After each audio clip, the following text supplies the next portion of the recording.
କିଛି କରିବାର ପ୍ରୟାସ ଛୋଟ ଅଞ୍ଚଳରୁ ତା ଅର୍ଥ କନ୍ଧମାଳ ଜିଲ୍ଲାର ବାଲିଗୁଡ଼ା ବ୍ଲକ ଅଞ୍ଚଳରୁ ଜଣେ କଳାକାର ଯିଏକି ନିଜର କଳାକୁ ଏକ ଚିତ୍ର ମାଧ୍ୟମରେ ଦେଖିବା ପାଇଁ ଏକ ଛୋଟ ପ୍ରୟାସ କରିଛନ୍ତି ଏବଂ ସେ ଆଜି ଏନ୍ ସୁନନ୍ଦା ପ୍ରଡକ୍ସନ୍ ହାଉସ୍ରେ ଏକ ଆଲବମ୍ ନେଇ ଆସିଛନ୍ତି। ଯେଉଁ ଆଲବମ୍ଟି ହେଉଛି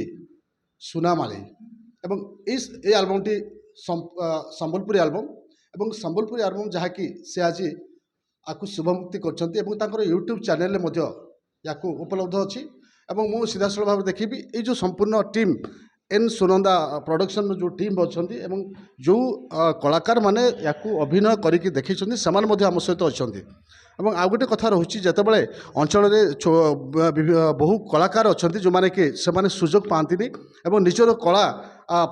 ଗୋଟିଏ ଜାଗାରେ ପ୍ରକାଶ କରିବା ପାଇଁ ମଧ୍ୟ ସୁଯୋଗ ପାଇନଥାନ୍ତି। ତ ଏଇଭଳି ପରିସ୍ଥିତିରେ ଯେଉଁ ଆଗେଇ ଆସିଛନ୍ତି ଜଣେ ଯୁବକ ଯିଏକି ଏନ୍ ସୁନନ୍ଦ ପ୍ରଡକ୍ସନ୍ ହାଉସ୍ ଏବଂ ଏନ୍ ସୁନନ୍ଦ ଏବଂ ତାଙ୍କର ପୁରା ଟିମ୍ ଏବଂ ସେମାନେ ପ୍ରଥମ ଥର ପାଇଁ ସମ୍ବଲପୁରୀ ଆଲବମ୍ ଯାହାକି ସୁନାମାଳି ସେଇ ନାଁରେ ଏକ ଆଲବମ୍ଟି ମଧ୍ୟ ଆଜି ତାଙ୍କର ଶୁଭମୁକ୍ତି ହେଇଛି ଏବଂ ମୁକ୍ତି ଲାଭ କରିଛନ୍ତି ଏବଂ ସେଇ ଆଲବମ୍ର ମଧ୍ୟ ଯେଉଁ କିଭଳି ରହିଥିଲା ଏବଂ ଏଇ ଯେଉଁ ଏତେ ବଡ଼ ଗୀତଟି ତିଆରି କରିଛନ୍ତି ଯେଉଁ ଆଲବମ୍ ଗୀତଟି ତିଆରି କରିଛନ୍ତି ପ୍ରଥମ ଥର ପାଇଁ ଯାହାକି କନ୍ଧମାଳ ଜିଲ୍ଲାର ଯେଉଁ ବାଲିଗୁଡ଼ା ଅଞ୍ଚଳରେ ଏ ହେଉଛି ପ୍ରଥମ ଥର ଏବଂ ଆକୁ ବିଧିବଦ୍ଧ ଭାବରେ ସେ ତାକୁ ଶୁଭମୁକ୍ତି ଲାଭ କରିଛନ୍ତି ଆଜି ଏବଂ ତାର କିଭଳି ଭାବରେ ପ୍ରଚାର ପ୍ରସାର ହେବ ଏବଂ ଆଗାମୀ ଦିନରେ କ'ଣ ସବୁ ରହିବ ଆମେ ତାଙ୍କ ସହିତ ସିଧାସଳଖ କଥା ହେବା। ଆଚ୍ଛା କ'ଣ କହିବେ ବର୍ତ୍ତମାନ ସୁନାମାଳି ସମ୍ବଲପୁରୀ ଆଲବମ୍ଟି ଆପଣ ତିଆରି କରିଛନ୍ତି ଆଜି ତାର ପ୍ରଡକ୍ସନ୍ ହେଲା ଏବଂ ଆଜି ତାକୁ ୟୁଟ୍ୟୁବ୍ରେ ଅପଲୋଡ଼ କରିଛନ୍ତି ତ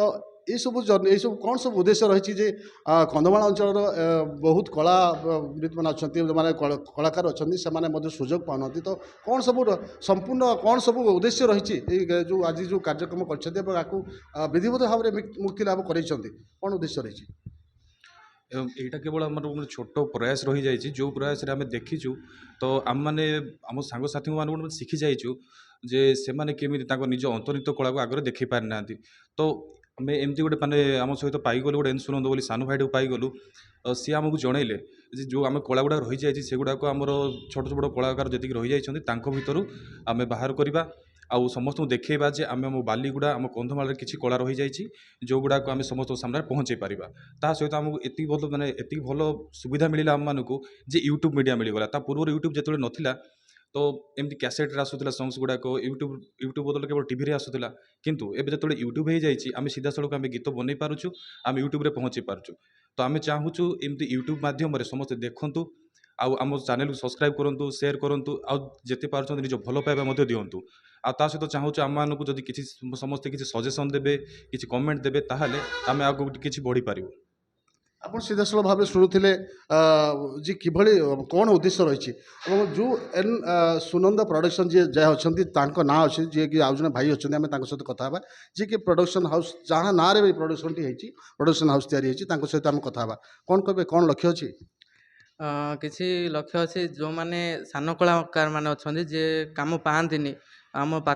ଆଖପାଖ ଲୋକ ଯେତିକି କାମ ପାଆନ୍ତିନି କଳାକାର ଯେତିକି ଗାଉଁଲି ଗାଁ ଭିତରେ ଥାଆନ୍ତି ଆମେ ଚାହୁଁ ଯେ ସେମାନେ ବି କିଛି ବଡ଼ କରନ୍ତୁ ଆମର ଏଠି କନ୍ଧମାଳ ଭିତରେ ସେୟା ଚାହୁଁ ଆମେ ସେଥିପାଇଁ ପ୍ରଡକ୍ସନ୍ ହାଉସ୍ ଷ୍ଟାର୍ଟ କରୁଛୁ।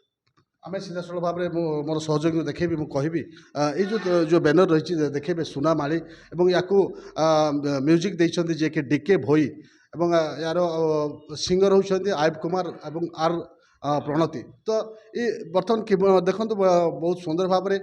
ଏଇ ଯେଉଁ ସମ୍ବଲପୁରୀ ଆଲବମ୍ଟି ଇଏ ହେଇଛି ଆମେ ଆପଣ ସିଧାସଳଖ ଭାବରେ ଦେଖୁଥିଲେ ଯେଉଁ ସମ୍ବଲପୁରୀ ଆଲବମ୍ଟି ଆଜି ତାର ମୁକ୍ତିଲାଭ କରିଛି ଏବଂ ଏଇ ଦୁଇ ଜଣ କୁନି କୁନି କଳାକାରମାନେ ସେମାନେ ତାଙ୍କର କଳା ପ୍ରଦର୍ଶନ କରିଛନ୍ତି ଏବଂ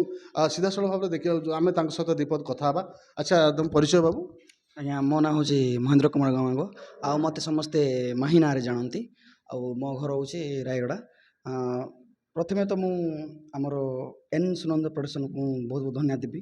ଏବଂ ଆମର ପୁରା ଟିମ୍ ମିଶିକି ବହୁତ ଭଲରେ କାମ କରିଛୁ ଏବଂ ଯଦି ମୋତେ ଆଉ କିଛି ଅପରଚୁନିଟି ମିଳିବ କନ୍ଧମାଳରେ କାମ କରିବା ପାଇଁ ତ ମୁଁ ବହୁତ ସାରା ଆଉ କାମ କରିବି ଏବଂ ଟିମ୍କୁ ବହୁତ ବହୁତ ଧନ୍ୟବାଦ।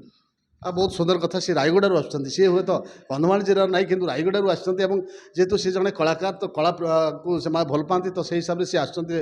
ଏବଂ ସେ ବଢ଼ିଆ ତାଙ୍କୁ ସୁଯୋଗ ମଧ୍ୟ ଦେଇଛନ୍ତି ଯିଏକି ଆମର ଏନ୍ ସୁନନ୍ଦ ପ୍ରଡକ୍ସନ୍ ହାଉସ୍ ତାଙ୍କୁ ସୁଯୋଗ ଦେଇଛି ପ୍ରଥମ ଥର ପାଇଁ ଏବଂ ସେ ଆଲବମ୍ରେ ବଢ଼ିଆ ବହୁତ ସୁନ୍ଦର ଭାବରେ ଅଭିନୟ କରିଛନ୍ତି ଏବଂ ତାଙ୍କ ସହିତ ଯେଉଁ ଯିଏକି ନାରୀ ଚରିତ୍ର ଥିଲେ ଆମେ ତାଙ୍କ ସହିତ କଥା ହେବା। କ'ଣ ତୁମ ପରିଚୟ? ମୁଁ ଦେବସ୍ମିତା ମାଇତି, ମୁଁ ଯାଜପୁରରୁ ଆସିଛି।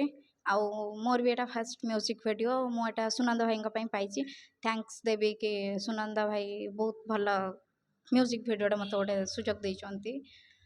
ମାହି ଭାଇ ବି ମୋତେ ବହୁତ ହେଲ୍ପ କରିଛନ୍ତି ଭଲ ହେବା ପାଇଁ ମ୍ୟୁଜିକ୍ ଭିଡ଼ିଓଟା। Thank you so much N Sunanda ପ୍ରଡକ୍ସନ୍କୁ। ଏନ୍ ସୁନନ୍ଦ ପ୍ରଡକ୍ସନ୍କୁ ସମସ୍ତେ କୃତଜ୍ଞତା ଜଣାଉଛନ୍ତି। ସେ ବି ଯାଜପୁରରୁ ଆସୁଛନ୍ତି। ଦୁଇ ଜଣ କଳାକାର ଯେଉଁମାନେ କି ଆଗ ଧାଡ଼ିରେ ଥିଲେ, ଯେଉଁମାନେ କି ଏଇ ଗୀତର ସମ୍ପୂର୍ଣ୍ଣ ଗୀତଟାକୁ ପ୍ରେଜେଣ୍ଟ କରୁଥିଲେ। ତ ସେଇ ଦୁଇ ଜଣ ହେଉଛନ୍ତି, ଜଣେ ହେଉଛନ୍ତି ଯିଏକି ଜଣେ ପୁରୁଷ ରୋଲ୍ ଯିଏ କରିଛନ୍ତି, ଯିଏ ପୁଅର ରୋଲ୍ କରିଛନ୍ତି ସେ ହେଉଛନ୍ତି ରାୟଗଡ଼ା ଏବଂ ଝିଅର ଯିଏ ରୋଲ୍ କରୁଛନ୍ତି ସେ ହେଉଛନ୍ତି ଯାଜପୁରର। ତ ଦେଖନ୍ତୁ କନ୍ଧମାଳ ଜିଲ୍ଲାର ଗୋଟେ ଛୋଟ ଅଞ୍ଚଳରୁ, ଯେହେତୁ କନ୍ଧମାଳ ଜିଲ୍ଲା ଏ ଆଦିବାସୀ ଅଧ୍ୟୁଷିତ ଅଞ୍ଚଳରୁ ଯେଉଁ ସୁନନ୍ଦ ପ୍ରଡକ୍ସନ୍ ପକ୍ଷରୁ ଯେଉଁ ପ୍ରୟାସ କରାଯାଇଛି ଯେ ଯେଉଁ କଳାକାରମାନେ ରହିଯାଇଛନ୍ତି ଏ ମାଧ୍ୟମରେ ନିଶ୍ଚୟ ଏକ ବାର୍ତ୍ତା ଯିବ, ସଚେତନ ବାର୍ତ୍ତା ଯିବ ଯେ ଏଠି ଯେଉଁ କଳାକାରମାନେ ଲୁକାୟିତ ଭାବରେ ଅଛନ୍ତି ସେମାନେ ମଧ୍ୟ ଏଇ ଯେଉଁ ଆଲବମ୍କୁ ଦେଖିଲା ପରେ ସେମାନେ ମଧ୍ୟ ନିଶ୍ଚୟ ଇନ୍ସପାୟାର ହେବେ ଏବଂ ଆଗାମୀ ଦିନରେ ଆହୁରି କିଛି ମଧ୍ୟ ନୂଆ ନୂଆ ଗୀତ ମଧ୍ୟ ଆସିବ ଯାହାକି ଏନ୍ ସୁନନ୍ଦ ପ୍ରଡକ୍ସନ୍ ଯାହା ତାଙ୍କୁ କହୁଥିଲେ। ତ ଏଇଭଳି ଏଇ ଆମ ଏଇ ଚ୍ୟାନେଲ୍ ମାଧ୍ୟମରେ ଆମେ ଓଡ଼ିଶାର ଦର୍ଶକଙ୍କୁ ବି ଅନୁରୋଧ କରିବୁ ଏଇ ଚ୍ୟାନେଲ୍ ଏଇ ଯେଉଁ ଗୀତ ଯାହାକି ନୂଆ ସମ୍ବଲପୁରୀ ଆଲବମ୍ ସୁନାମାଳି ଏହାକୁ ଦେଖନ୍ତୁ ଏବଂ ଏ ଗୀତକୁ ଭଲ ପାଇବା ଦିଅନ୍ତୁ, ସେୟାର କରନ୍ତୁ ଏବଂ ବହୁ ମାତ୍ରାରେ ଏହାକୁ ଭଲ ପାଇବା ଦିଅନ୍ତୁ ଏବଂ ଆଗାମୀ ଦିନରେ ଏହାର ଉତ୍ତରୋତ୍ତର କାମନା କରନ୍ତୁ। କନ୍ଧମାଳ ଜିଲ୍ଲା ବାଲିଗୁଡ଼ାରୁ ତାପସ କୁମାର ନାୟକ, MBC TV।